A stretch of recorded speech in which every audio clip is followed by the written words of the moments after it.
Live कर दिया है। यहाँ पे कमेंट दो।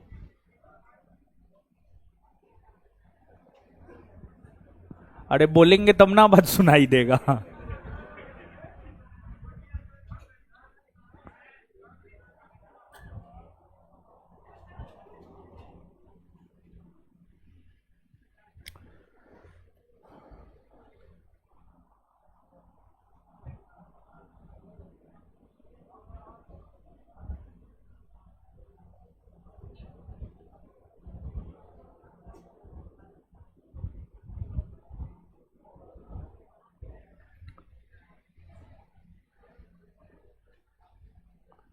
पेड है ना जी कि अथी है?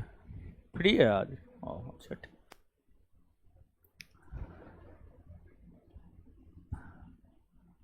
एगो लड़का मैसेज कर रहा है, सर मुगल प्रशासन बाकी है। मुगल प्रशासन नहीं पढ़ा है, इसी सब वजह से हम कमेंट नहीं देखते हैं, समझे? बताइए कितना बढ़िया से पढ़ाए हैं, तब मैसेज करता है कुछ भी। थोड़ा आवाज बढ़ा दीजिए। Hello hello hello.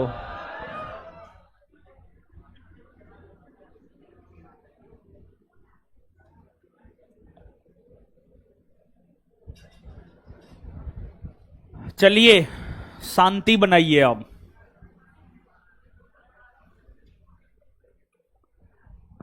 चलिए कमेंट आ रहा है, आज कमेंट देख के पढ़ाएंगे।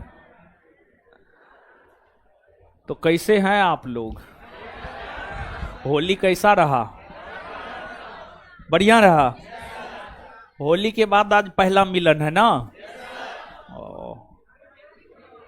चलिए, तो होली के बाद पहला मिलन है, तो नया सब्जेक्ट की शुरुआत करते हैं। हल्ला काहे कर रहे हैं?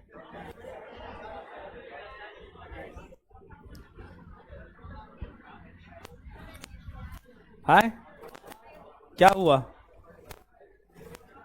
क्या हुआ जी? हाँ, आइए अब बात करते हैं, फिर तो पढ़वे करेंगे।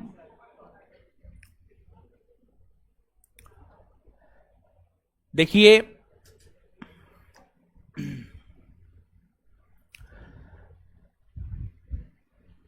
प्राचीन और मध्यकालीन दोनों खत्म हो गया है।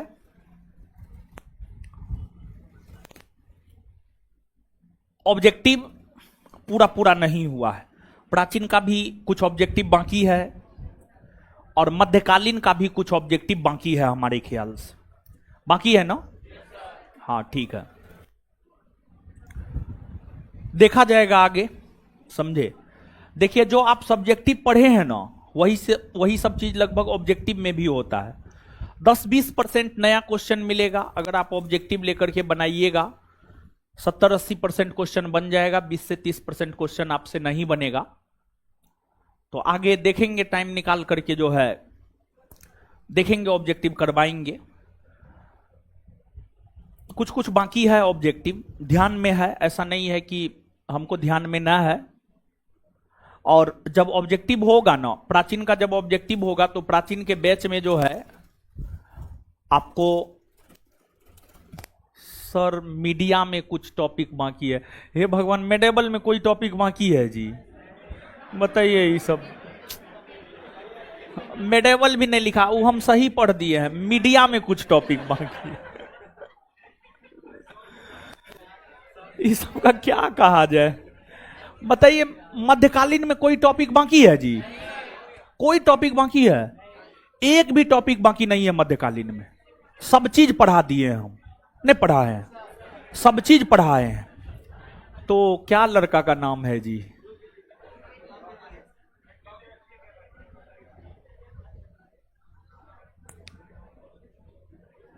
सब चीज हो गया है। देखिए, आप सही से क्लास नहीं किए होंगे, इसी वजह से आपको लग रहा है।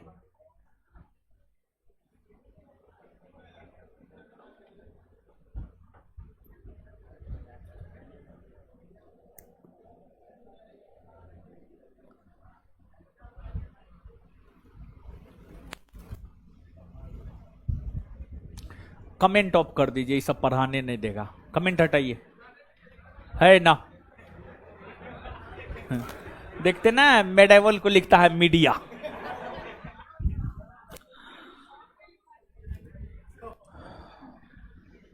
तो एक बात कहना चाहते हैं, फिर आगे बढ़ जाएंगे, फिर पढ़ेंगे।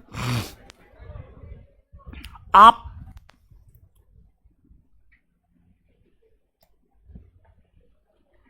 ऐसा ना समझे कि हमको याद नहीं है, हम भूल गए। जब अकबर का दादा परदादा छड़दादा हमको याद है, तो जो नहीं पढ़ा है वो तो याद होना ही ना चाहिए। तो देखिए, ऑब्जेक्टिव करवाना कोई बहुत बड़ी बात ना है। तो ऑब्जेक्टिव जो है, एक तो करवाने का जिम्मेवारी ही नहीं लेना चाहिए, समझे। लेकिन हम बोल दिए हैं तो करवा देंगे, यही है, बाद में करवाएंगे, देखेंगे आगे, समझे। तो हमको याद है प्राचीन और मध्यकालीन का ऑब्जेक्टिव बाकी है, आगे करवाएंगे कभी। अब आगे आज से देखिए, ऐसे अगर आप देखेंगे ना, तो आपके कॉपी में जितना सब्जेक्टिव लिखाया गया है ना, वो आपके लिए सफिशिएंट है। कॉपी में जितना सब्जेक्टिव लिखा के पढ़ा दिया गया है वो आपके लिए सफिशिएंट है, समझ गए।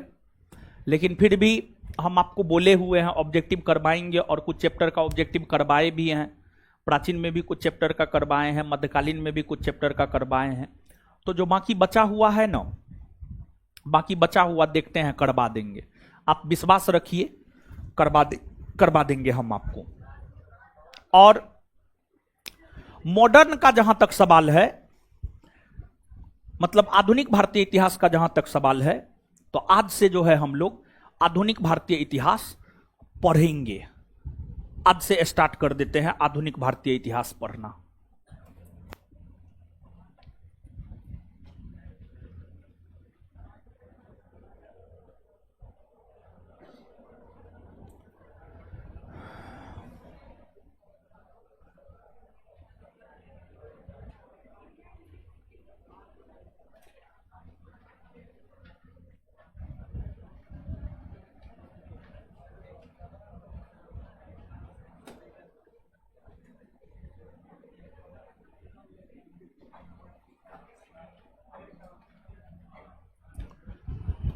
आज से पढ़ना प्रारंभ करते हैं।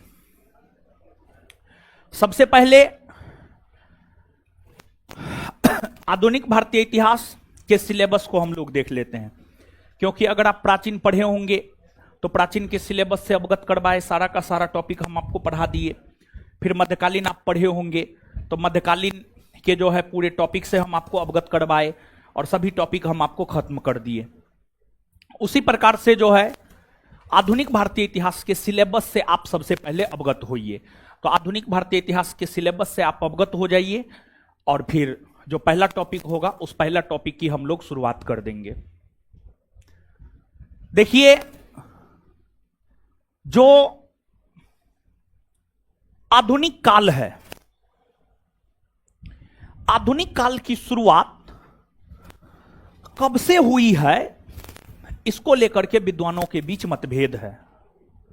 कुछ विद्वानों का मानना है 1707 ईस्वी में औरंगजेब के निधन होने के बाद से आधुनिक काल की शुरुआत हुई मानी जाती है। कुछ विद्वानों का मानना है 1757 में हुए पलासी के युद्ध के बाद से आधुनिक काल की शुरुआत हुई मानी जाती है। लेकिन अधिकतर विद्वान इस बात से सहमत हैं कि जो आधुनिक काल है उसकी शुरुआत 1757 के पलासी युद्ध से हुई मानी जाती है। और आधुनिक काल में अगर एक लाइन में हम लोग कहे तो आधुनिक काल में क्या हुआ इसको आप समझिएगा। आधुनिक काल में क्या हुआ इसको आप समझिएगा। आधुनिक काल में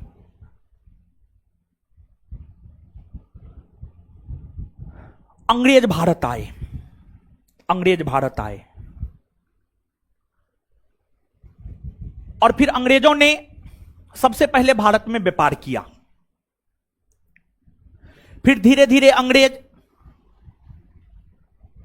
भारत पर कब्जा किया, भारत को जीता, और फिर अंग्रेज भारत में शासन करने लगे। और अंग्रेज जब भारत में शासन करने लगे तो फिर अंग्रेजों ने भारत में शासन करने को लेकर अलग अलग नीतियां अपनाई, और अंग्रेजों के नीतियों के तहत हम भारतीयों का शोषण किया गया। अंग्रेजों की नीतियों के तहत हम भारतीयों का शोषण किया गया, हम भारतीयों का शोषण किया गया। और जब भारत के लोगों का अंग्रेजों ने, भारत के लोगों पर अंग्रेजों ने अत्याचार करना शुरू किया, भारत के लोगों को बेमौत फांसी की सजा दी जाने लगी,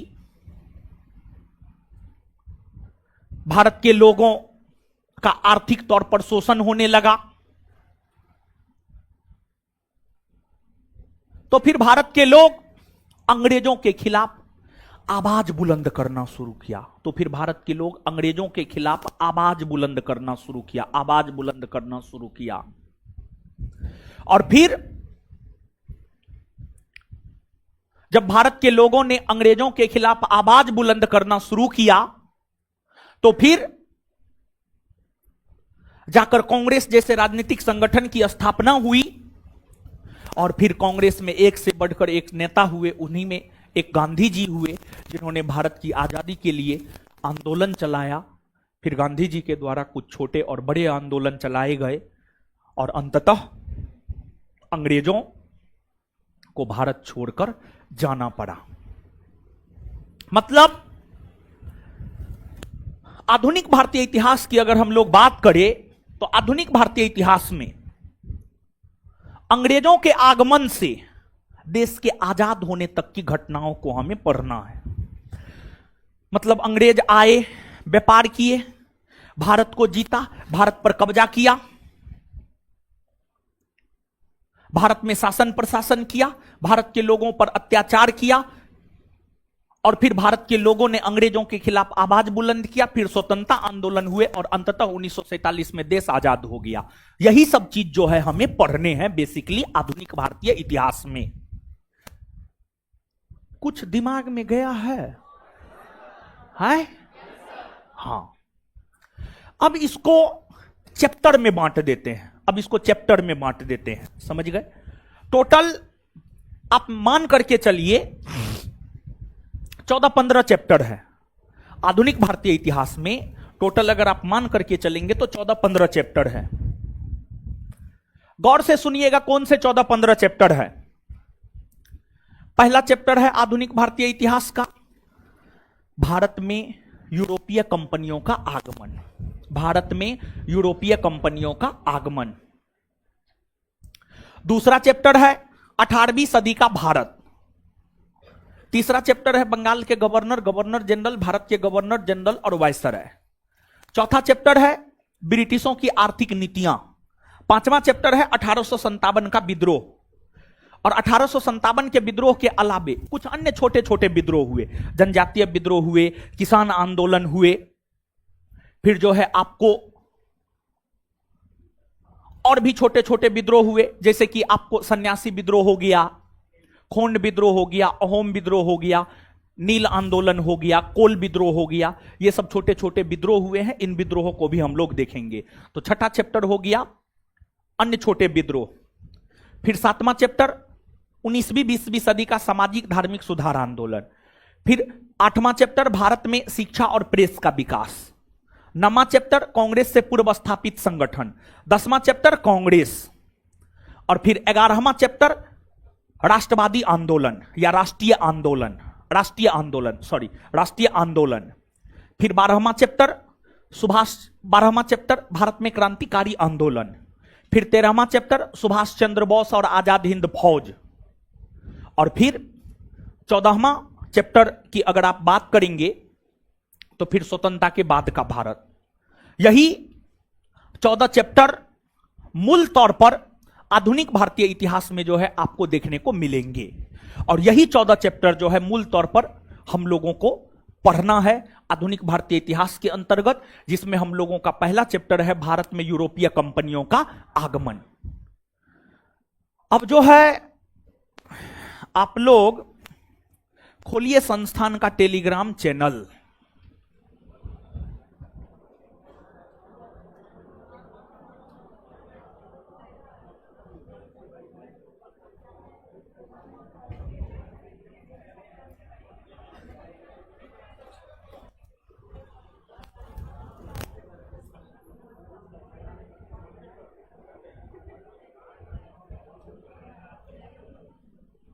ओपन किए।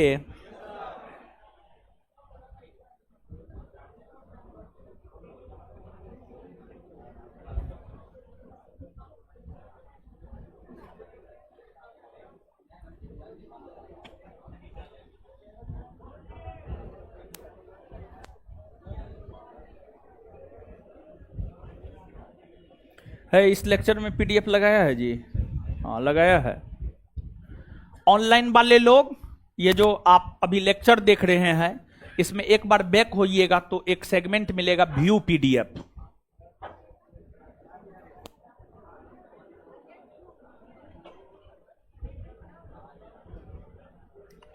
देखिए एक पीडीएफ भेजे हैं, पीडीएफ भेजे हैं, देखिए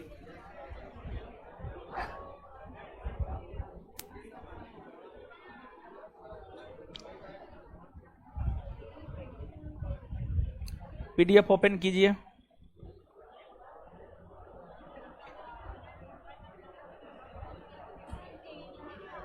है हाँ टेलीग्राम।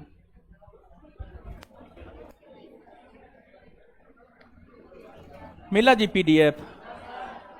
ओपन कीजिए पीडीएफ।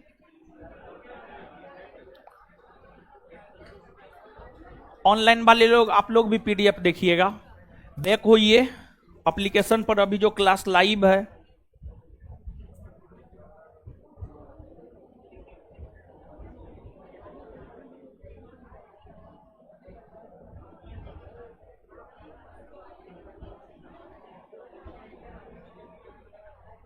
ये बैच 7 से 9 में भी लाइव है जी। 7 से 9 में लाइव ना, उसमें भी लाइव, वही तो पूछ रहे हैं।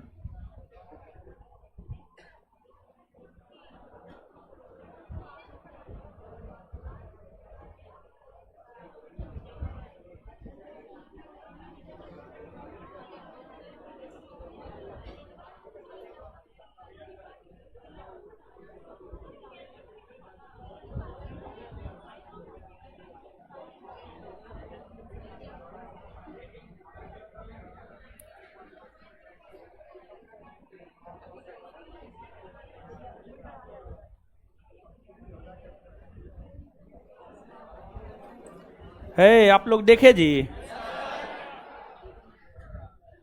किनको नहीं मिला है पीडीएफ?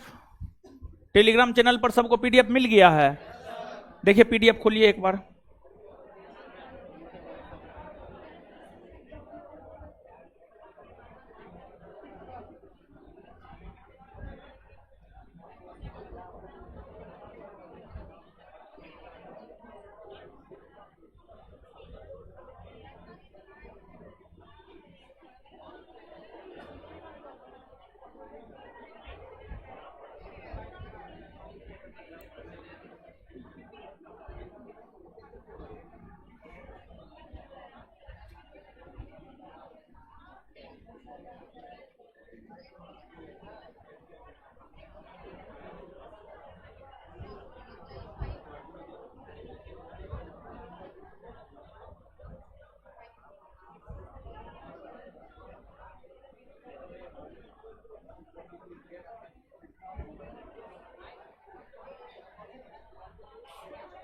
चलिए सब जगह पीडीएफ है, समझ गए? हम चेक कर लिए हैं, हर जगह जो है आपको पीडीएफ है। तो अब समझा रहे हैं, कुछ समझिए।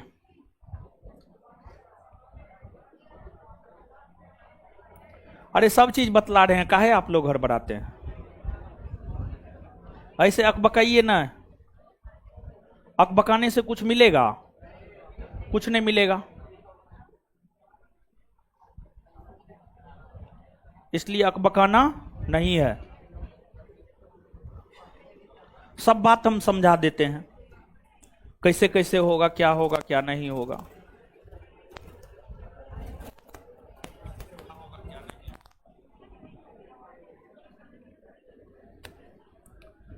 चलिए, तो टेलीग्राम चैनल पर तो हम आपको पीडीएफ भेज ही दिए हैं,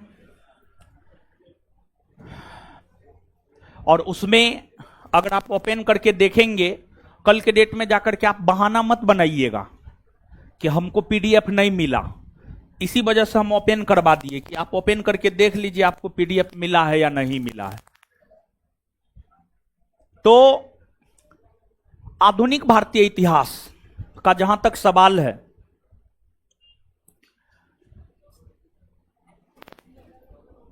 डेली जितना पढ़ाएंगे उतना आपको कॉपी में लिख करके लाना है, समझ गए? या फिर हल्ला मत कीजिए, समझा रहे हैं समझिए आराम से, फिर कैंकू मेमू की करते रहिएगा। देखिए, इसमें होगा कि जल्दी खत्म हो जाएगा, और फिर कल के डेट में जाकर के कहिएगा सिलेबस लेट से खत्म हो रहा है, तो चप्पल से हम चपला देंगे एक तरफ से सबको। इस बात को दिमाग में बैठा लीजिए आप, और नहीं तो जो समझा रहे हैं समझिए आराम से। पीडीएफ के थ्रू नहीं पढ़िएगा, आए? अरे जल्दी सिलेबस खत्म होगा, ठीक रहेगा ना? पीडीएफ जल्दी सिलेबस खत्म होगा, ठीक रहेगा ना?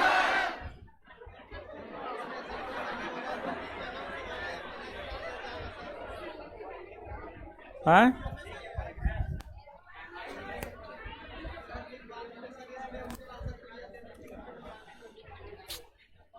यही ना दिक्कत है आप लोग का, बातें नहीं ना मानते हैं मेरा।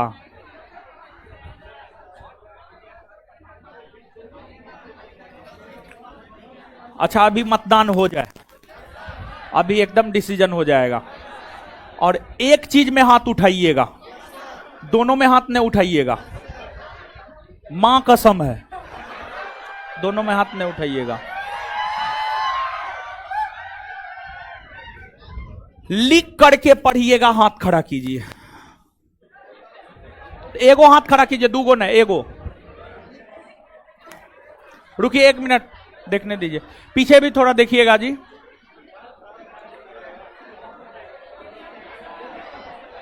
चलिए, अब हाथ गिरा लीजिए, और जो इस बार हाथ खड़ा किया, मम्मी कसम है, दोबारा हाथ नहीं खड़ा कीजिएगा। पीडीएफ के थ्रू पढ़िएगा, एगो हाथ खड़ा कीजिए, एगो हाथ खड़ा कीजिए, एगो, दूगो नहीं, एगो। कम है, कम है।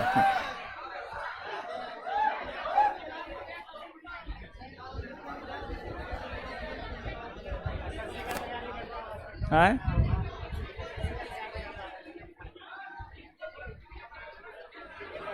हम सोच रहे हैं पीडीएफ के थ्रू पढ़िए न हो। है।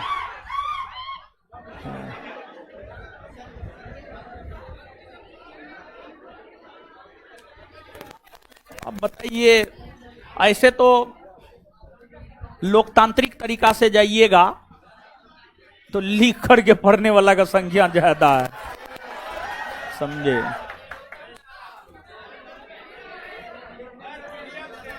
अरे सुनिए सुनिए सुनिए, सुनिए सुनिए सुनिए सुनिए सुनिए, सुनिए ना, सुनिए।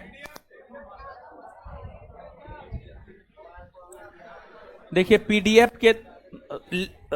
के थ्रू हम इसलिए पढ़ाना चाहते हैं कि जल्दी खत्म हो जाए, और कोई खास वजह नहीं है, समझ गए?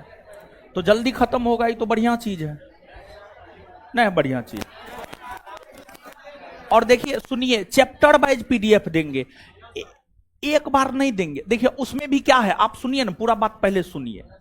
जैसे मान लिया जाए कि, देखिए आप चीजों को समझिएगा, मान लिया जाए कि आपको हम आज एक चैप्टर दे दिए हैं पीडीएफ, आप इसको क्या कीजिएगा, घर पे जाकर के लिख लीजिएगा पूरा अपने कॉपी में, ठीक है। आप अपने कॉपी में घर पे जाकर लिख लीजिएगा और क्लास में आइएगा, हम एक एक बात तोड़ तोड़ करके समझा देंगे। तो इससे होगा कि आपका अपना एक हैंड रिटन नोट भी बन जाएगा और सिलेबस भी जल्दी खत्म हो जाएगा। क्या ठीक है ना?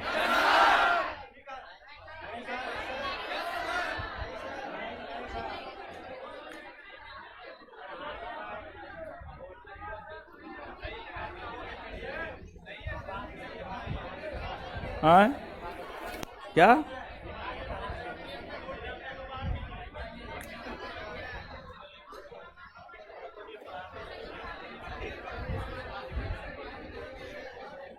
अब फिर अभी डिसीजन नहीं लेने दे रहे हैं हमको, फिर बाद में सिलेबस देरी से खत्म होगा तो मत कहिएगा। ऑनलाइन वाला क्या बोल रहा है जी? है ज्यादा लोग क्या बोल रहा है? दोनों बराबर है।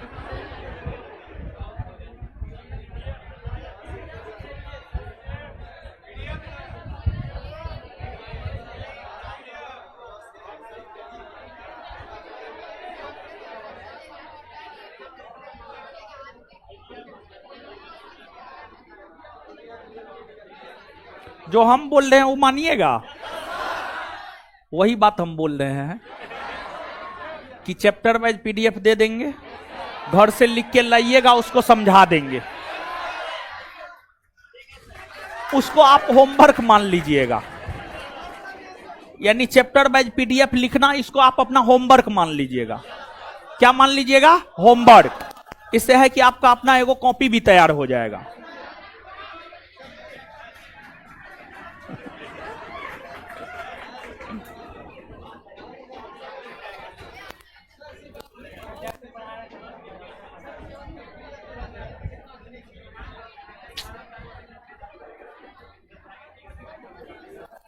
है क्या?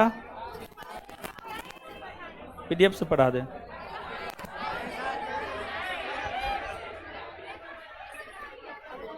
बात है कि देखिए, हमको तो सबको लेके चलना है, ठीक है, हमको तो सबको लेके चलना है।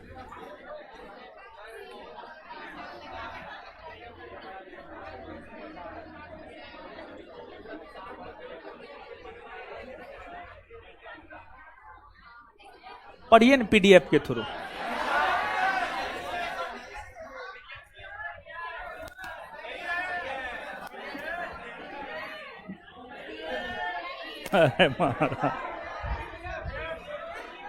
क्या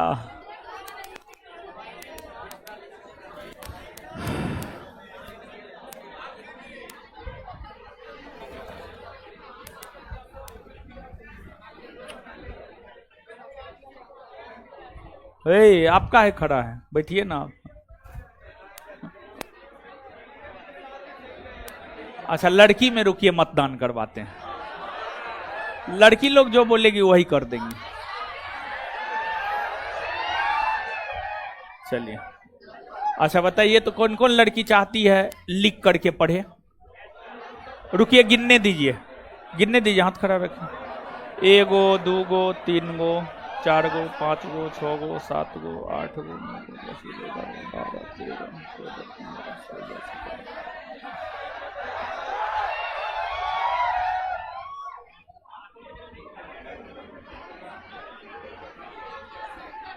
चलिए गिरा लीजिए।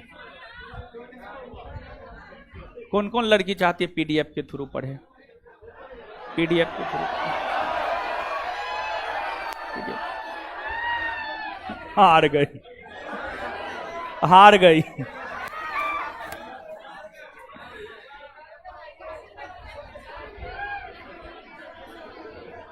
लिखे करके पढ़ते, आइए लिखे सिलेबस। पीडीएफ आप लोग नहीं पढ़िएगा।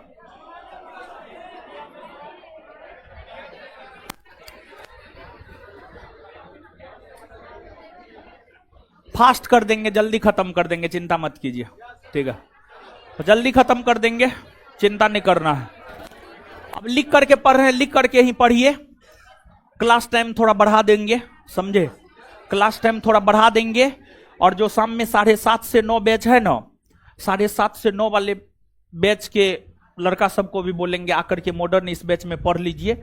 और इस बैच के टाइम को जो थोड़ा सा बढ़ा देंगे, 5:30 से 7 चलता है, 5:30 से 7:30 कर देंगे, समझिए, 5:30 से 7:30 कर देंगे, 2 घंटा का बैच कर देंगे, समझ गए। इसमें होगा कि थोड़ा सा जल्दी खत्म हो जाएगा। खैर उस बैच वाला से भी आज पूछ लेने दीजिए, समझे। और उसमें वर्ल्ड ज्योग्राफी चल रहा है, वर्ल्ड ज्योग्राफी में 8-10 टॉपिक बाकी है, वो जल्दी खत्म कर देंगे, समझ गए। देखते हैं, आज वो बैच वाला से बात कर लेते हैं। लिख करके ही पढ़िए, जैसे पढ़ रहे थे वैसे ही पढ़िए। अपना एक कॉपी भी होना जरूरी है, अपना भाषा में लिखा हुआ होना जरूरी है। देखिए पीडीएफ का जहां तक सवाल है तो ठीक है, पीडीएफ से पढ़ना भी अच्छी बात है, नहीं पढ़ना भी अच्छी बात है। देखिए अपना हैंड रिटन नोट रहता है ना, अपना भाषा में अपना लिखे हुए रहते हैं तो ठीक रहता है। ऐसे पीडीएफ के जरिए भी तो हम आपको बोल ही रहे थे कि आप उसको लिख लीजिएगा, लेकिन आप लोग तैयार ही नहीं हो रहे हैं। तो आइए जैसे पढ़ रहे थे वैसे ही पढ़िए, सिलेबस लिखिए। अब लिखिए सिलेबस।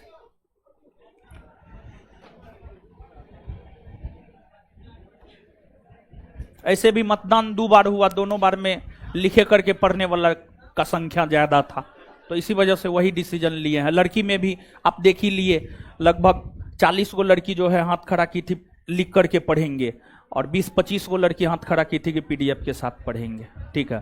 तो लिखिए लिखिए लिखिए लिखिए लिखिए, थोड़ा टाइम बढ़ा करके जल्दी खत्म करेंगे। देखते हैं सिलेबस। पहला चैप्टर,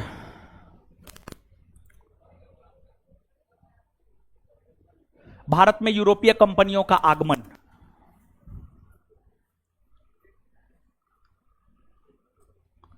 भारत में यूरोपीय कंपनियों का आगमन।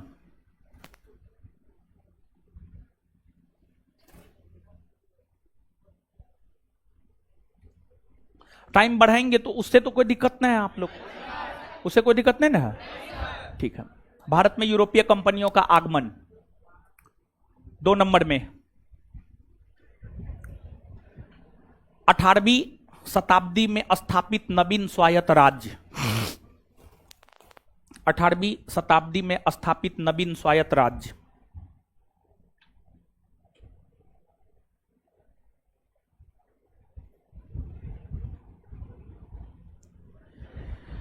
अठारहवीं शताब्दी में स्थापित नवीन स्वायत्त राज्य।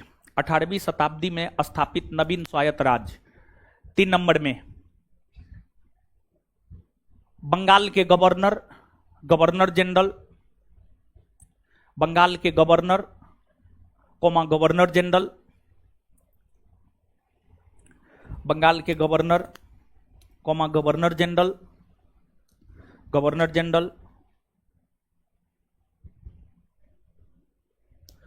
भारत के गवर्नर जनरल और भारत के वायसराय, भारत के गवर्नर जनरल और भारत के वायसराय।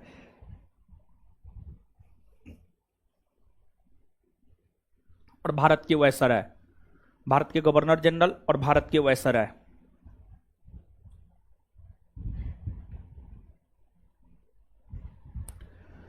नेक्स्ट, ब्रिटिशों की आर्थिक नीतियां। ब्रिटिशों की आर्थिक नीतियां। ब्रिटिशों की आर्थिक नीतियां।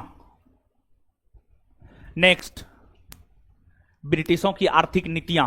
नेक्स्ट, नेक्स्ट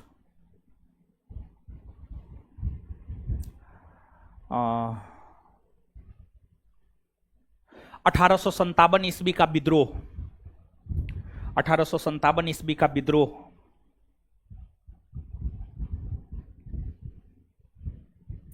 नेक्स्ट, अन्य प्रमुख विद्रोह। नेक्स्ट, अन्य प्रमुख विद्रोह।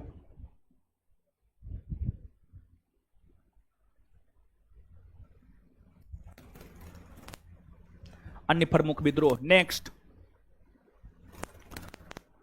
19वीं 20वीं सदी का सामाजिक धार्मिक सुधार आंदोलन। 19वीं 20वीं सदी का सामाजिक धार्मिक सुधार आंदोलन।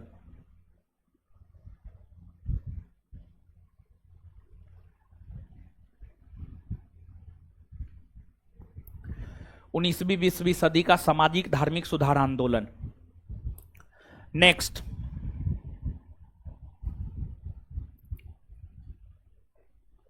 भारत में शिक्षा और प्रेस का विकास। भारत में शिक्षा और प्रेस का विकास। भारत में शिक्षा और प्रेस का विकास।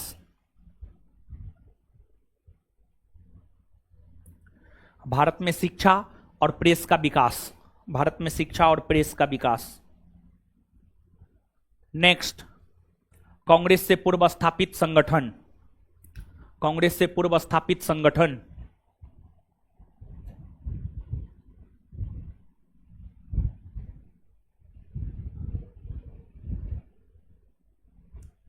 कांग्रेस से पूर्व स्थापित संगठन। नेक्स्ट, कांग्रेस। कांग्रेस।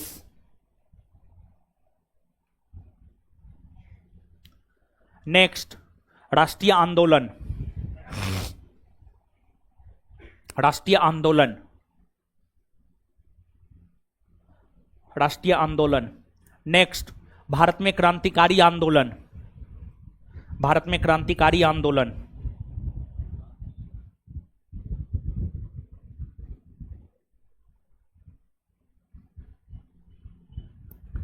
भारत में क्रांतिकारी आंदोलन। नेक्स्ट, नेक्स्ट,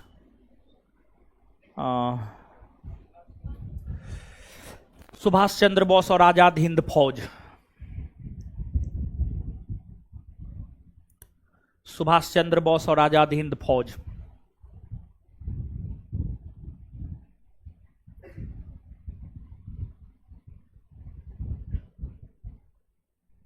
नेक्स्ट,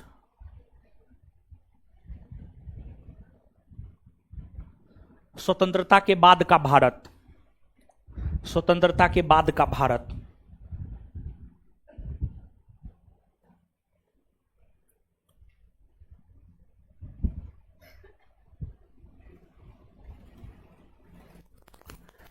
देखिए यहां पर एगो बात बता रहे हैं, टोटल 14 टॉपिक है। 14 टॉपिक में से 4 टॉपिक का पीडीएफ आपको लेना ही पड़ेगा, ठीक है। जो 4 टॉपिक का पीडीएफ देंगे, एकदम डाटा है उसमें, जो कंसेप्ट होगा कंसेप्ट समझा देंगे। देखिए ऐसे सामान्य तौर पर हिस्ट्री, पॉलिटी, ज्योग्राफी के विषय में कहा जाता कंसेप्ट नहीं है, कंसेप्ट कूट कूट करके भरा हुआ है, हर सब्जेक्ट में कंसेप्ट है। जैसे देखिए इसमें बंगाल के गवर्नर, गवर्नर जनरल, भारत के गवर्नर जनरल और वायसर है। इसका पीडीएफ हम आपको दे देंगे। नहीं तो जानते हैं ये चैप्टर बहुत लेंदी है, समझिएगा, बहुत लंबा टाइम चलेगा। इसका पीडीएफ देंगे। अन्य प्रमुख विद्रोह, सन्यासी विद्रोह, संथाल विद्रोह, इसका एक पीडीएफ देंगे। भारत में शिक्षा और प्रेस का एक पीडीएफ देंगे और एक स्वतंत्रता के बाद के भारत का पीडीएफ देंगे। 4 चैप्टर का पीडीएफ देंगे और देंगे, उसको आप अपना लिख लीजिएगा। कम से कम 4 चैप्टर का पीडीएफ ले लीजिएगा। मतलब जो लोग इस पक्ष में मतदान किए थे कि पीडीएफ दे करके पढ़ाइए, उनके बात को भी हम मान रहे हैं, और जो लोग इस पक्ष में मतदान किए थे कि नोट के पीडीएफ के अथी लिखा करके पढ़ाइए, तो दोनों को लेकर के चल रहे हैं, समझ गए। तो सब खुश रहिए, सब मस्त रहिए। हाँ भाई, ये पहला चैप्टर हेडिंग मारिए, भारत में। देखिए कम से कम 4 चैप्टर। अब कुछ बात आप लोग का माने ना, जो लिख करके, कुछ बात इन लोगों का भी मान लीजिए, ठीक है। हम तो आपको बोलबे किए, हमको तो सबको साथ लेकर के चलना है, समझ। मेन जानते हैं यही 3 गो 4 गो चैप्टर जो है ना, थोड़ा ज्यादा थोड़ा टाइम जो है कंज्यूम करता है ज्यादा। तो ये 4 गो चैप्टर का पीडीएफ दे देंगे ना, टाइम कंज्यूम कम हो जाएगा, जल्दी सिलेबस खत्म हो जाएगा। बात समझ रहे हैं? तो इसमें अब सब लोग राजी हो जाइए, ठीक है। अब इसमें ना नुकुर मत कीजिए, समझ गए। अब आ जाइए, पहला चैप्टर हेडिंग मारिए, भारत में यूरोपीय कंपनियों का आगमन।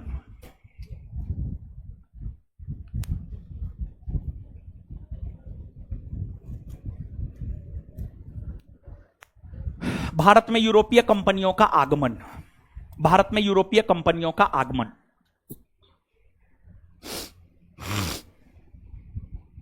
चलिए अब समझिएगा।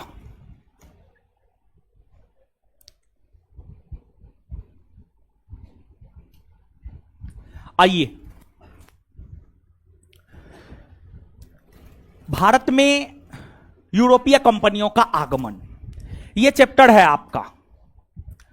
अब यहां पर यह सब तो स्पष्ट है, भारत में यूरोपीय कंपनियों का आगमन। यूरोप महादेश, यूरोप महादेश आपको यह है,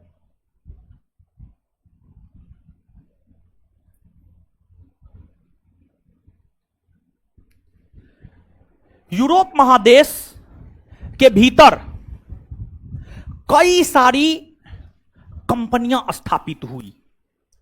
यूरोप महादेश के भीतर जो कई सारी कंपनियां स्थापित हुई,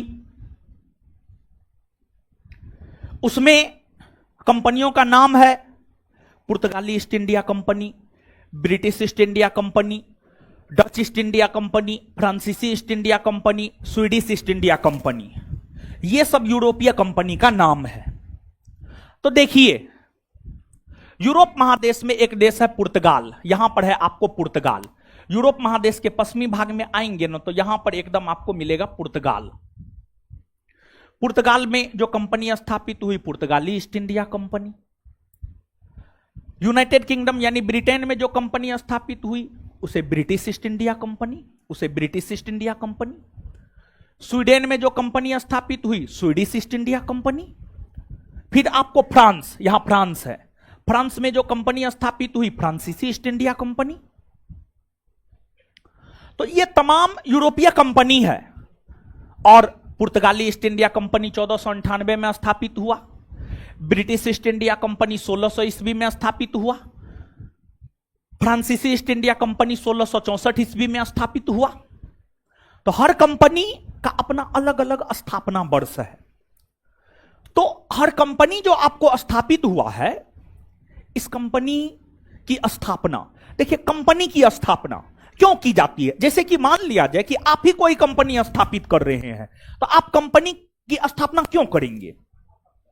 व्यापार करने के लिए, ट्रेड करने के लिए, व्यापार करने के लिए आप कंपनी की स्थापना करेंगे। तो यूरोप के भीतर जो पुर्तगाली, डच, ब्रिटिश, स्वीडिश, फ्रांसीसी तमाम यूरोपीय कंपनी की स्थापना हुई। इस कंपनी की स्थापना का उद्देश्य था व्यापार करना। इस कंपनी की स्थापना का उद्देश्य क्या था? व्यापार करना। क्या था? व्यापार करना। अब इन कंपनियों की स्थापना का उद्देश्य व्यापार करना था। तो व्यापार करना था, कौन देश के साथ व्यापार करना था?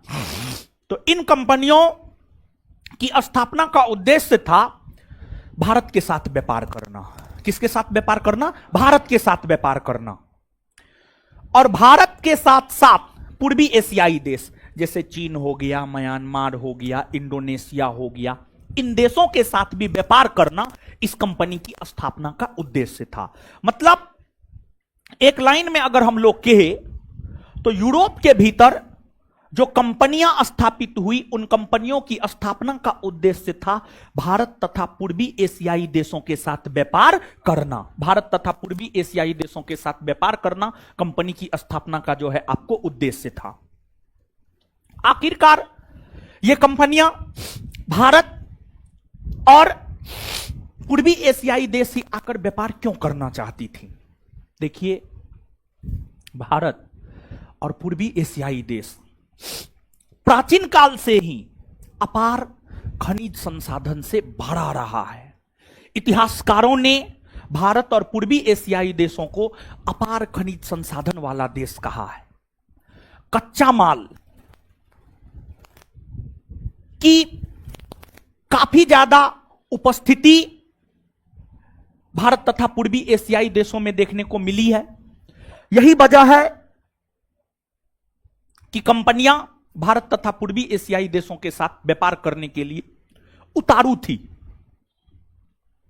अब ये कंपनियां, यूरोप में स्थित कंपनियां भारत तथा पूर्वी एशियाई देशों के साथ व्यापार करना चाह रही थी और उसी उद्देश्य से कंपनियां की स्थापना भी हुई।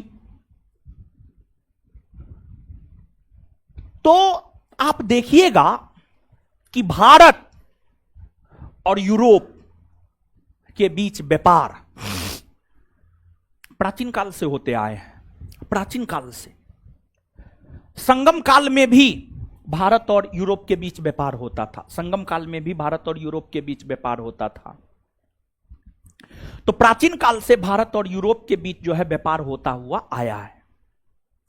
लेकिन आप याद कीजिए, इस्लाम धर्म का उदय 7वीं सदी ईस्वी में हुआ, मध्यकाल में हुआ। मध्यकाल में इस्लाम धर्म का उदय हुआ। और आप सब लोग जानते हैं इस्लाम धर्म का उदय हुआ है अरब प्रायद्वीप में। अरब प्रायद्वीप में, हां या ना? यह है आपको अरब प्रायद्वीप। अरब प्रायद्वीप यहां पर है और अरब प्रायद्वीप में ही इस्लाम धर्म का उदय हुआ। इस्लाम धर्म का विस्तार धीरे धीरे एशिया महादेश में, यूरोप महादेश में, अफ्रीका महादेश में, सभी महादेशों में जो है धीरे धीरे इस्लाम धर्म का विस्तार हुआ। धीरे धीरे इस्लाम धर्म का विस्तार हुआ। इस्लाम धर्म के उदय होने के बाद हुआ क्या, इस बात को आप समझिएगा। इस्लाम धर्म के उदय होने के बाद हुआ ये, यूरोपीय व्यापारी जिस मार्ग के जरिए भारत के साथ व्यापार करता था, यूरोपीय व्यापारी जिस मार्ग के जरिए भारत के साथ व्यापार करता था, उस मार्ग पर मुस्लिम शासकों ने अपनी प्रभुसत्ता स्थापित कर लिया। अर्थात मुस्लिम शासक भारत और यूरोप के व्यापारिक मार्ग पर कब्जा कर लिया। भारत और यूरोप के व्यापारिक मार्ग पर कब्जा कर लिया मुस्लिम शासक। अब जब इस मार्ग पर मुस्लिम शासकों का कब्जा हो गया, तो फिर अब अगर कोई यूरोपीय व्यापारी भारत व्यापार करने के लिए आता था, तो बीच में मुस्लिम शासकों को कर देना पड़ता था। टैक्स कर देना पड़ता था, राजस्व देना पड़ता था। और यूरोपीय व्यापारियों के विषय में कहा जाता है कि वे लेना जानते थे कर, पैसा, लेकिन देना नहीं जानते थे। वे यह चाहते थे कि हम किसी से हड़प ले, लेकिन किसी को हम दे नहीं। तो अब यूरोपीय व्यापारी अगर इस मार्ग का अनुसरण करते हुए भारत के साथ व्यापार करने के लिए आना चाहता था, तो उसे जो है मुस्लिम शासकों को कर देना होता था। अब यूरोपीय व्यापारी यह सोचने लगे कि इन मुस्लिम शासकों को हम कर नहीं देंगे, राजस्व नहीं देंगे। तो अब यूरोपीय व्यापारी मुस्लिम शासकों को राजस्व नहीं देना चाहता था, जिस वजह से यूरोप के राजाओं ने भौगोलिक खोज को बढ़ावा दिया। मतलब कहा कि ऐसा किया जाए, भारत के लिए कोई नया मार्ग खोजा जाए, भारत के लिए कोई नया मार्ग खोजा जाए और उस नया मार्ग के जरिए भारत के साथ व्यापार किया जाए, उस नया मार्ग के जरिए भारत के साथ व्यापार किया जाए। और इसी के बाद भौगोलिक खोज की शुरुआत हुई। भारत के लिए समुद्री मार्ग की खोज की शुरुआत हुई। भारत के लिए समुद्री मार्ग की खोज की शुरुआत हुई और फिर भारत के लिए समुद्री मार्ग की खोज हुई। और जब भारत के लिए समुद्री मार्ग की खोज हुई, तो समुद्री मार्ग के जरिए ही भारत के साथ यूरोपीय कंपनियां व्यापार करना प्रारंभ कर दी। समुद्री मार्ग के साथ ही, समुद्री मार्ग के जरिए ही यूरोपीय कंपनियां भारत के साथ व्यापार करना शुरू कर दी। देखिए, आपको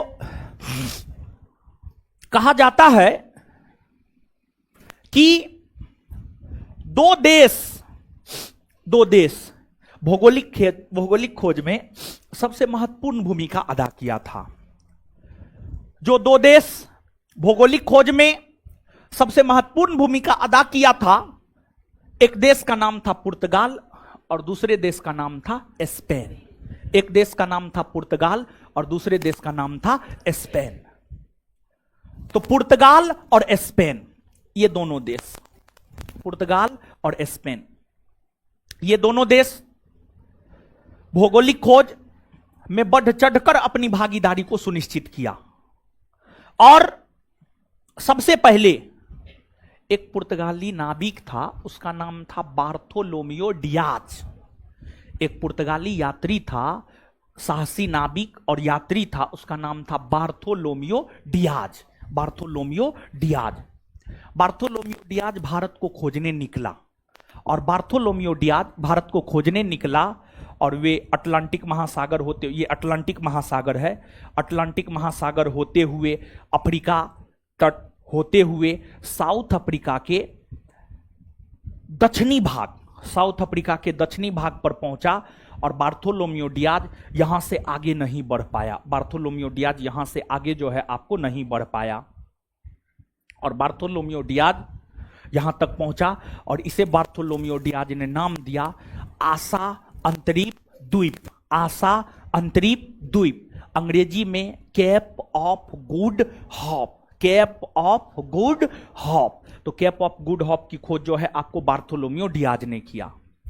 इसके बाद एक पुर्तगाली यात्री बार्थोलोमियो डियाज भारत को खोजने निकला, लेकिन यह भारत को खोज नहीं पाया।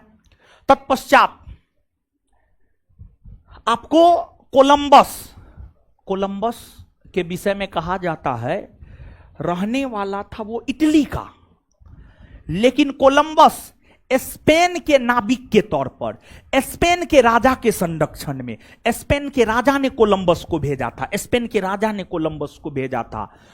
तो कोलंबस स्पेनिश नाविक के तौर पर भारत को खोजने निकला, लेकिन दिग्भ्रमित हो गया, दिशा से भटक गया, और दिशा से भटकने के कारण जो है कोलंबस 1492 ईस्वी में पहुंच गया यूएसए, अमेरिका पहुंच गया, और अमेरिका की खोज जो है 1492 ईस्वी में कोलंबस ने कर दिया।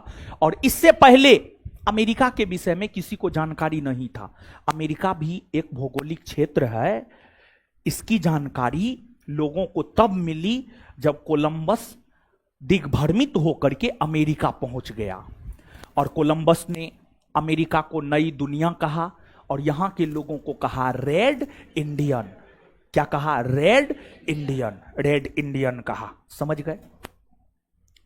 अब देखिएगा आप, इसके बाद फिर से एक पुर्तगाली यात्री अल्ब्रेज कैब्राल भारत को खोजने निकला, वो भी दिग्भ्रमित हो गया, और अल्ब्रेज कैब्राल भारत के जगह जो है ब्राजील को खोज डाला। अल्ब्रेज कैब्राल भारत के जगह ब्राजील को खोज डाला। और इसके बाद फिर एक पुर्तगाली यात्री वास्को डिगामा 1498 ईस्वी में भारत को खोजने निकला। वास्को डिगामा 1498 ईस्वी में भारत को खोजने निकला, और वास्को डिगामा बार्थोलोमियो डियाज के रास्ता का अनुसरण करते हुए सबसे पहले वो कैप ऑफ गुड हॉप आया, फिर यहां से आगे बढ़ा और हिंद महासागर में आया। हिंद महासागर में वास्को डिगामा की मुलाकात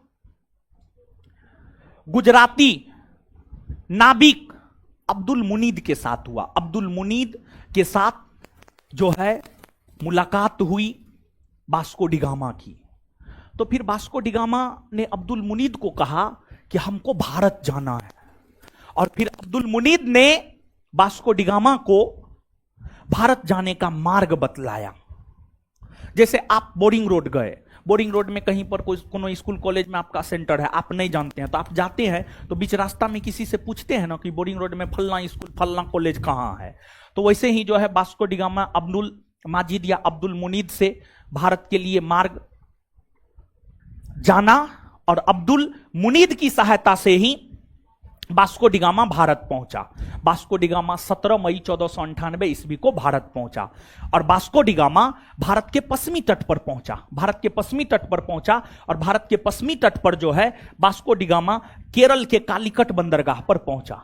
भारत के पश्चिमी तट पर केरल है, केरल के कालीकट बंदरगाह पर 17 मई 1498 ईस्वी को वास्को डिगामा पहुंचा। इस समय यहां के राजा जेमोरिन थे, जेमोरिन राजा की उपाधि थी। जेमोरिन ने जो है वास्को डिगामा का स्वागत किया। जब जेमोरिन ने वास्को डिगामा का स्वागत किया तो इसका विरोध अरबी व्यापारियों ने किया, अरबी मूल के व्यापारियों ने किया, क्योंकि इससे पहले तक भारत में, जब तक वास्को डिगामा का भारत आगमन नहीं हुआ था, उससे पहले तक भारत में अरबी मूल के व्यापारियों का एकाधिकार था। भारत में अरबी मूल के व्यापारी ही व्यापार कर रहे थे। लेकिन जब वास्को डिगामा पहुंचा भारत, तो अरबी मूल के व्यापारियों को लगा कि अब हमारा व्यापारिक एकाधिकार तो समाप्त हो जाएगा। इसी वजह से अरबी मूल के व्यापारियों ने वास्को डी गामा के भारत आगमन के पश्चात जेमोरिन के द्वारा जो स्वागत किए गए थे उसका विरोध अरबी मूल के व्यापारियों ने किया, लेकिन फिर भी जेमोरिन राजा था, स्वागत किया। इसके बाद वास्को डी गामा कुछ दिनों तक भारत में रुका और फिर कुछ दिनों तक रुकने के बाद वास्को डी गामा वापस पुर्तगाल लौट गया। और जब वास्को डी गामा वापस पुर्तगाल लौट रहा था तो केरल आज भी मसालों के व्यापार के लिए प्रसिद्ध है, और केरल पहले भी मसालों के व्यापार के लिए प्रसिद्ध था। केरल आज भी मसालों के व्यापार के लिए प्रसिद्ध है और पहले भी मसालों के व्यापार के लिए जो है आपको केरल प्रसिद्ध हुआ करता था। तो वास्को डी गामा, जैसे मान लिया जाए कि आप कहीं जाते हैं, मान लिया जाए कि कोई शहर चले गए, कहीं का पेड़ा जो है काफी प्रसिद्ध होता है, तो अगर आप वहां जाते हैं तो वहां से पेड़ा आप जरूर खरीदते हैं। तो वास्को डी गामा को पता चला करवा मोड़ का पेड़ा, समझ गए, ऐसे पेड़ा बहुत जगह का प्रसिद्ध है, समझ गए। सामान्य तौर पर लोग कहता है करवा, बहुत जगह का पेड़ा प्रसिद्ध है महाराज, ठीक है, हाँ ठीक है, समझ गए हैं ना। तो फालतू का बकथोतन करने से क्या मतलब है, कोई मतलब है बताइए, ठीक है। तो अब समझिएगा, केरल मसालों के लिए प्रसिद्ध था। तो वास्को डी गामा जब वापस लौटने लगे तो वास्को डी गामा जो है कुछ मसाला लेकर के वापस पुर्तगाल गया, और पुर्तगाल के बाजार में जब उस मसाला को बेचा गया तो उस मसाला को जितना में खरीदा गया था उसका 60 गुना अधिक दाम मिला। मतलब 1 रुपया में खरीदा गया था तो 60 रुपया, 60 गुना अधिक, अपना जोड़ घटाओ गुना भाग कर लीजिएगा, उतना ज्यादा रुपया मिला। तो फिर पुर्तगाल के व्यापारियों के बीच यह संदेश गया कि भारत के साथ मसालों का व्यापार करना फायदेमंद होगा, भारत के साथ मसालों का व्यापार करना फायदेमंद होगा। और फिर भारत के साथ मसालों के व्यापार करने के उद्देश्य से ही पुर्तगाल में वर्ष 1498 ईस्वी में पुर्तगाली ईस्ट इंडिया कंपनी की स्थापना हुई, और फिर पुर्तगाली ईस्ट इंडिया कंपनी भारत पहुंची और मसालों का व्यापार करना शुरू किया, ठीक है। तो यहां तक जो है अब पहले चीजों को लिखिए, फिर आगे बढ़ेंगे। लिखिए जल्दी।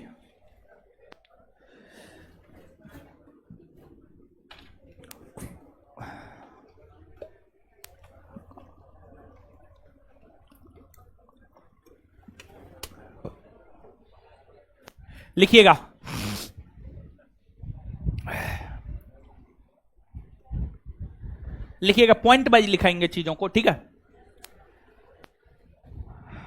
15वीं शताब्दी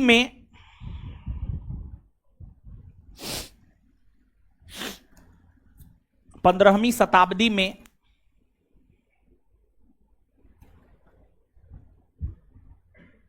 यूरोप महादेश में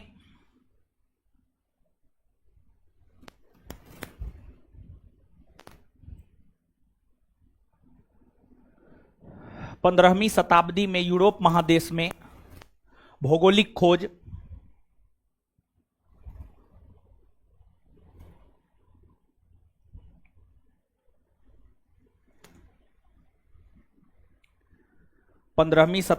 यूरोप महादेश में भौगोलिक खोज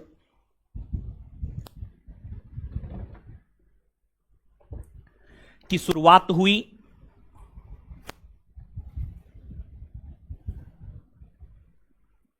भौगोलिक खोज की शुरुआत हुई। इस भौगोलिक खोज में दो देश, इस भौगोलिक खोज में दो देश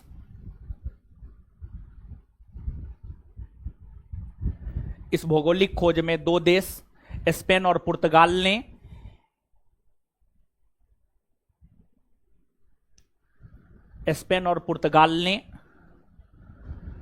महत्वपूर्ण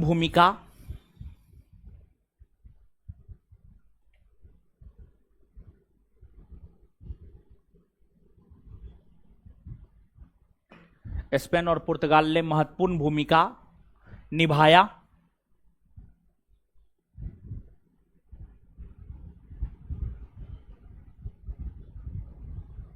नेक्स्ट पॉइंट,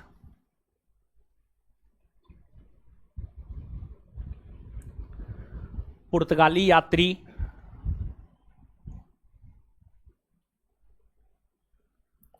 बार्थोलोमियो डियाज,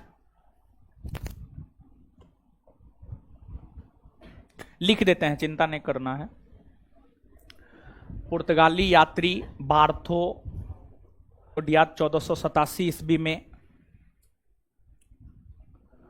पुर्तगाली यात्री बार्थोलोमियो डियाज 1487 ईस्वी में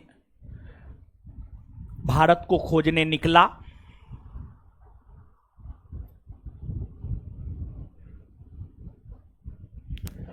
भारत को खोजने निकला, लेकिन उन्हें सफलता नहीं मिली। लेकिन उन्हें सफलता नहीं मिली। लेकिन उन्हें सफलता नहीं मिली।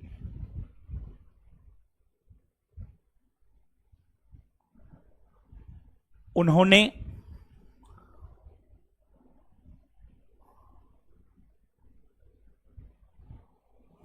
आशा अंतरिप द्वीप,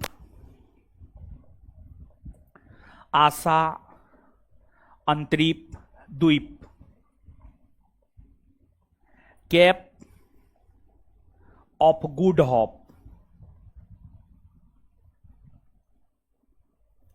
उन्होंने आशा अंतरिप द्वीप, cap of Good hope, cap of Good hope, उन्होंने आशा अंतरिप द्वीप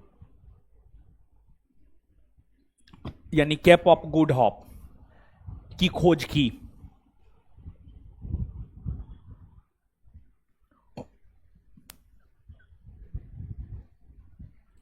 नेक्स्ट पॉइंट, स्पेनिश नाविक के तौर पर, स्पेनिश नाविक के तौर पर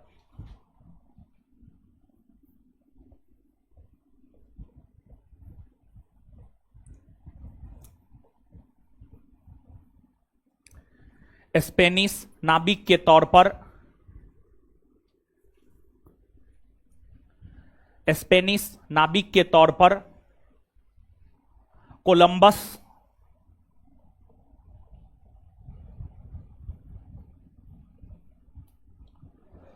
कोलंबस भारत को खोजने निकला।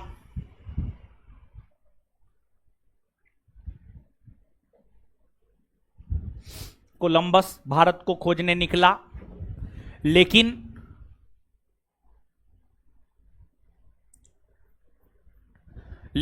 वे भारत के जगह लेकिन वे भारत के जगह लेकिन वे भारत के जगह अमेरिका की खोज कर डाला।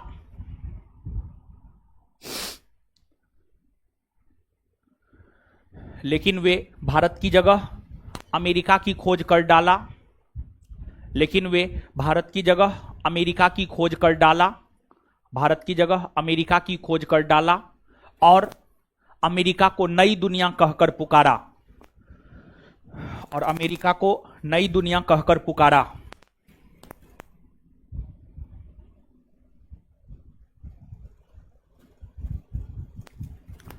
और अमेरिका को नई दुनिया कहकर पुकारा। और अमेरिका को नई दुनिया कहकर पुकारा। और अमेरिका को नई दुनिया कहकर पुकारा।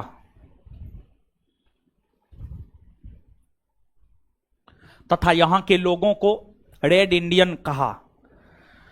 तथा यहां के लोगों को रेड इंडियन कहा।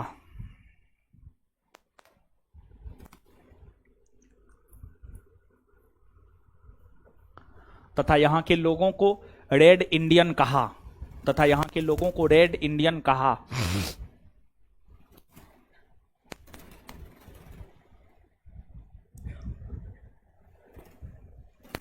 यहां के लोगों को रेड इंडियन कहा। रेड इंडियन कहा। नेक्स्ट, पुर्तगाली यात्री अल्बरेज कैब्राल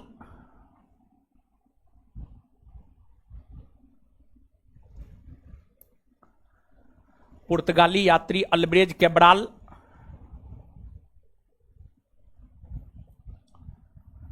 पुर्तगाली यात्री अल्बरेज कैब्राल भी भारत को खोजने निकला था, बोर्ड पे लिखे हैं। पुर्तगाली यात्री अल्बरेज कैब्राल भी भारत को खोजने निकला था। पुर्तगाली यात्री अल्बरेज कैब्राल भी भारत को खोजने निकला था। पुर्तगाली यात्री अल्बरेज कैब्राल भी भारत को खोजने निकला था, लेकिन वे भारत के जगह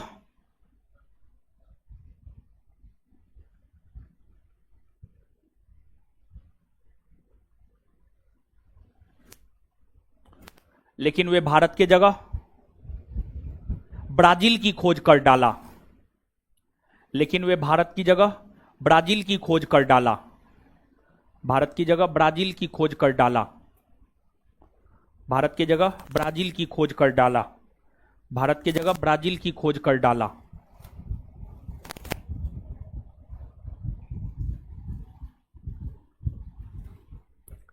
नेक्स्ट, 1498 ईस्वी में पुर्तगाली यात्री वास्को डिगामा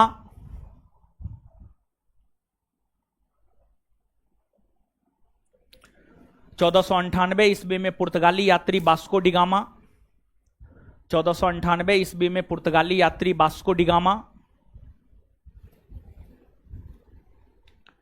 1498 ईस्वी में पुर्तगाली यात्री वास्को डिगामा 1498 ईस्वी में पुर्तगाली यात्री वास्को डिगामा 1498 ईस्वी में पुर्तगाली यात्री वास्को डिगामा गुजराती पथ प्रदर्शक गुजराती पथ प्रदर्शक गुजराती पथ प्रदर्शक गुजराती पथ प्रदर्शक अब्दुल मुनीद की सहायता से गुजराती पथ प्रदर्शक अब्दुल मुनीद की सहायता से गुजराती पथ प्रदर्शक अब्दुल मुनीद की सहायता से गुजराती पथ प्रदर्शक अब्दुल मुनीद की सहायता से गुजराती पथ प्रदर्शक अब्दुल मुनीद की सहायता से गुजराती पथ प्रदर्शक अब्दुल मुनीद की सहायता से अब्दुल मुनीद की सहायता से अब्दुल मुनीद की सहायता से अब्दुल मुनीद की सहायता से भारत के लिए समुद्री मार्ग की खोज किया। भारत के लिए समुद्री मार्ग की खोज किया। भारत के लिए समुद्री मार्ग की खोज किया। भारत के लिए समुद्री मार्ग की खोज किया। भारत के लिए समुद्री मार्ग की खोज किया। भारत के लिए समुद्री मार्ग की खोज किया। भारत के लिए समुद्री मार्ग की खोज किया। नेक्स्ट पॉइंट, वास्को डिगामा 17 मई 1498 को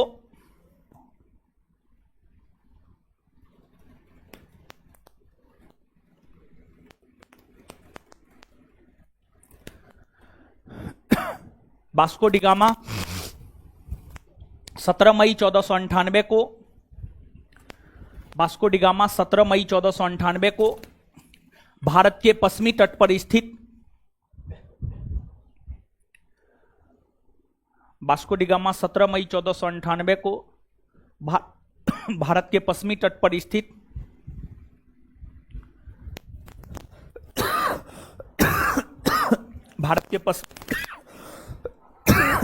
भारत के पश्चिमी तट पर स्थित केरल के कालीकट केरल के कालीकट केरल के कालीकट केरल के कालीकट बंदरगाह पहुंचा। केरल के कालीकट बंदरगाह पहुंचा। वहां के राजा जेमोरिन ने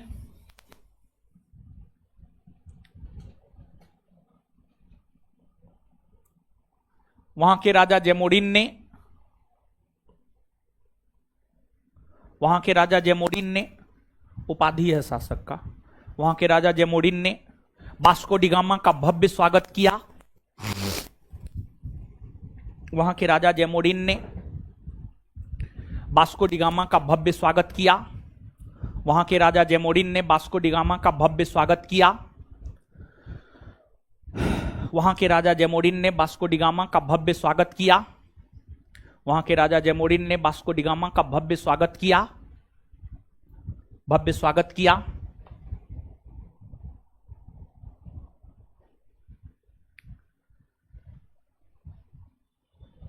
भव्य स्वागत किया। जिसका विरोध अरबी मूल के व्यापारियों के द्वारा किया गया था। जिसका विरोध अरबी मूल के व्यापारियों के द्वारा किया गया था।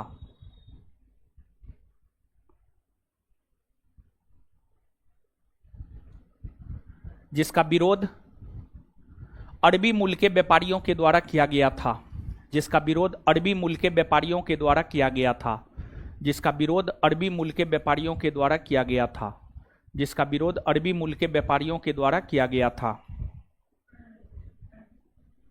Next point, Vasco D gamma जब भारत से वापस पुर्तगाल जाने लगे, Vasco D gamma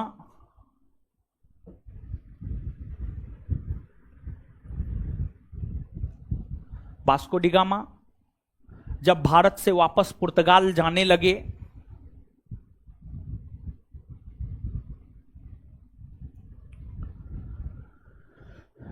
Vasco D gamma जब भारत से वापस पुर्तगाल जाने लगे तो कुछ मसाला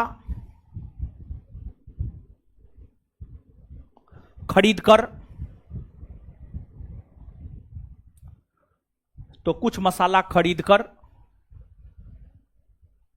वे पुर्तगाल ले गए। तो कुछ मसाला खरीदकर वे पुर्तगाल ले गए।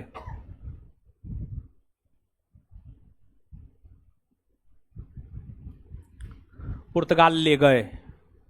कुछ मसाला खरीदकर वे पुर्तगाल ले गए।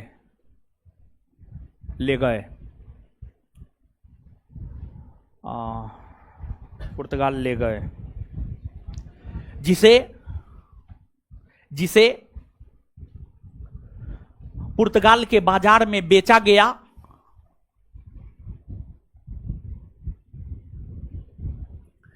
जिसे पुर्तगाल के बाजार में बेचा गया तो 60 गुना। जिसे पुर्तगाल के बाजार में बेचा गया तो 60 गुना, 60 6 पर 0 60, 60 SIXTY 6 पर 0 60, 60 गुना अधिक मुनाफा प्राप्त हुआ।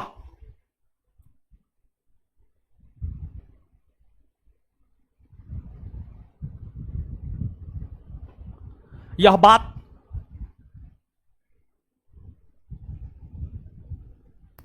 पुर्तगाल के बाजार में आग की तरह फैल गई। यह बात पुर्तगाल के बाजार में आग की तरह फैल गई।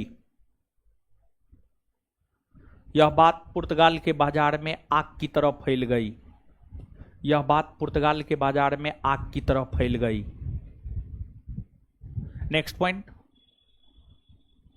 भारत के साथ मसालों के व्यापार पर एकाधिकार स्थापित करने के उद्देश्य से 1498 ईस्वी में पुर्तगाली ईस्ट इंडिया कंपनी की स्थापना हुई।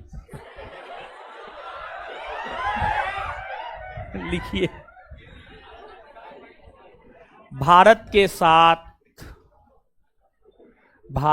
साथ ये कौन नोट लिए हैं जी? पलटिए तो इसको। कौन नोट? पलटिए ना इसको, पलटिए ना। हे भगवान, ये नोट पढ़िएगा पगला जाइएगा, मत पढ़िए ये नोट। ये नोट हम भी कभी कभी पढ़ते हैं। जानते हैं क्या हुआ कि 1275 वाला बैच जब पढ़ा रहे थे न, दरोगा बैच, एक बार मॉडर्न का नोट बनाए ना तो बड़ी पतला बन गया, और जब दूसरा बार बनाए तो बहुते मोटा बन गया। अब बीच मझधार में हम फंस गए, समझे, करे तो करे क्या। तो अंतिम में जो है पतले वाला नोट से काम चला दिए। खैर प्रश्न नहीं छूटा, तो वो वाला नोट मत पढ़िए, उसमें दिमाग हैंग हो जाएगा। कोई कोई विद्यार्थी अगर देख लेता है वो नोट, अगर थोड़ा पढ़ लेता है तो ऑल बोल होने लगता है, समझे। उसमें बहुत कुछ नया नया है। खैर बात यह है कि फालतू डाटा भी है उसमें बहुत ज़्यादा, समझे। तो इसी वजह से जो है वो नोट मोटा वाला तो मॉडर्न का नोट लेवे नहीं कीजिएगा, समझे। जो सबसे मोटा नोट है मॉडर्न का मत लीजिएगा वो नोट, उसमें बहुत कुछ दे दिए। उसमें इतना कुछ दे दिए हैं कि हमको अपने नहीं याद है हम कितना दे दिए हैं। वो नोट मत पढ़िएगा, हम आपको बता रहे हैं, दिमाग आपका हैंग कर जाएगा। नहीं आप घर के रहिएगा ना घाट के। चलिए लिखिए, भारत के साथ मसालों के व्यापार पर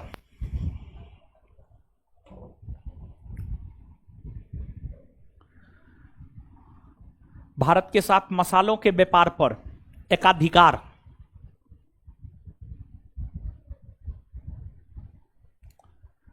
भारत के साथ मसालों के व्यापार पर एकाधिकार स्थापित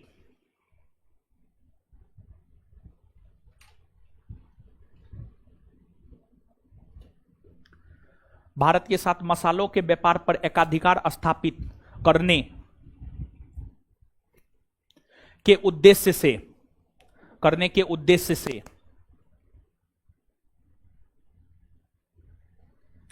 1498 ईस्वी में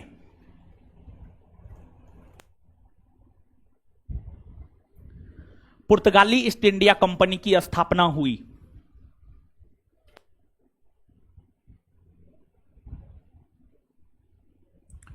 पुर्तगाली ईस्ट इंडिया कंपनी की स्थापना हुई 1498 ईस्वी में पुर्तगाली ईस्ट इंडिया कंपनी की स्थापना हुई। इस कंपनी को एस्टादो द इंडिया इस कंपनी को एस्टादो द इंडिया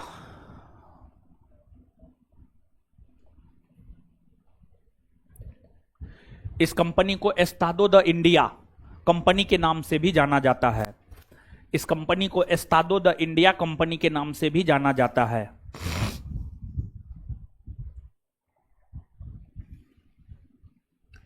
इस कंपनी को एस्टादो द इंडिया कंपनी के नाम से भी जाना जाता है। इस कंपनी को एस्टादो द इंडिया कंपनी के नाम से भी जाना जाता है। चलिए ठीक है, जितना समझा दिए हैं उतना लिखा दिए हैं। अब उसको आप पढ़िए, पढ़ने बोले।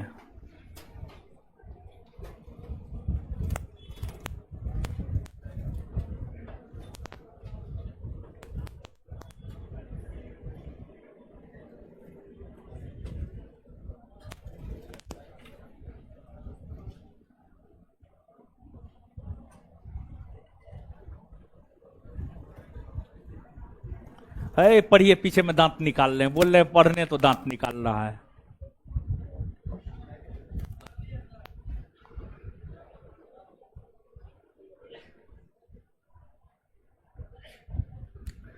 पढ़ लिए हो?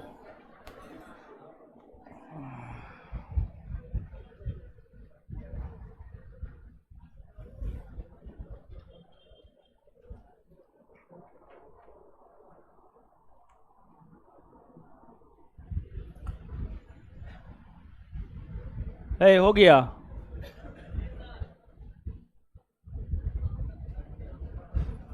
जो नहीं पढ़ा है वही चप चप बोल रहा है।